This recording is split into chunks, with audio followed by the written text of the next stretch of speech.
Pada malam sunyi di Gua Hira, Rasulullah SAW sedang merenung, mencari cahaya kebenaran. Tiba-tiba, malaikat Jibril muncul memenuhi gua. Beliau ketakutan. Jibril berkata, "Iqra." Setelah 3 kali, turunlah wahyu. Bacalah dengan nama Tuhanmu yang menciptakan. Ini menjadi awal kenabian. Rasulullah pulang sambil berkata, "Selimuti aku." Khadijah menenangkan beliau dan membawa beliau kepada Warokoh bin Naufal. Warokoh berkata bahwa malaikat yang datang itu adalah Jibril, sama seperti yang turun pada Nabi Musa. Dari sini, misi dakwah dimulai. Selama 3 tahun pertama, dakwah dilakukan diam-diam. Yang pertama masuk Islam adalah Khadijah, Ali, Zaid, dan Abu Bakar.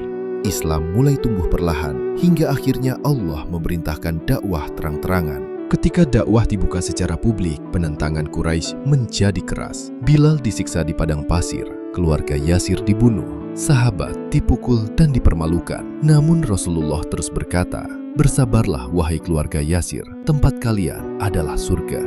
Karena tekanan semakin berat, Allah memerintahkan hijrah. Quraisy berniat membunuh Rasulullah. Namun Allah selamatkan beliau saat keluar dari rumah sambil membaca ayat perlindungan. Beliau bersembunyi di Gua Sur bersama Abu Bakar. Setelah perjalanan panjang, Rasulullah disambut penduduk Madinah dengan lantunan "Tala al-Badru alaina." Di Madinah, Rasulullah mempersaudarakan kaum Ansor dan Muhajirin, menyusun piagam Madinah dan membangun masjid. Namun ancaman datang, perang Badar meletus. 313 pasukan Muslim menghadapi 1000 pasukan Quraisy. Dengan pertolongan Allah, umat Islam menang. Di perang Uhud, pasukan pemanah turun dari posnya, sehingga umat Islam hampir kalah. Rasulullah terluka, gigi beliau patah, namun beliau tetap berdoa, "Ya Allah, ampunilah kaumku, mereka tidak tahu." Tahun berikutnya, perang Khandak terjadi. Atas saran Salman Al-Farisi, digalilah parit besar, membuat pasukan musuh gagal menembus Madinah. Tahun ke-8 Hijriah, Mekah ditaklukkan tanpa pertumpahan darah besar. Rasulullah berdiri di depan Ka'bah dan berkata, "Hari ini tidak ada pembalasan atas kalian. Pergilah, kalian bebas." Mekah kembali ke tauhid. Pada tahun ke-10 Hijriah, Rasulullah menyampaikan khutbah Arafah. Semua manusia sama. Jangan menzalimi satu sama lain. Perlakukan wanita dengan baik. Pegang teguh Al-Quran dan Sunnah. Lalu turun ayat, "Pada hari ini telah aku sempurnakan agamamu." Banyak sahabat menangis melihat tanda-tanda perpisahan.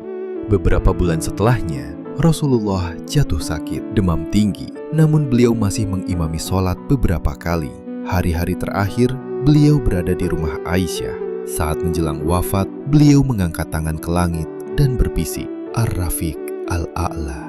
Beliau wafat pada usia 63 tahun. Umar sempat tidak percaya Rasulullah wafat, hingga Abu Bakar berkata, "Barang siapa menyembah Muhammad, ketahuilah Muhammad telah wafat.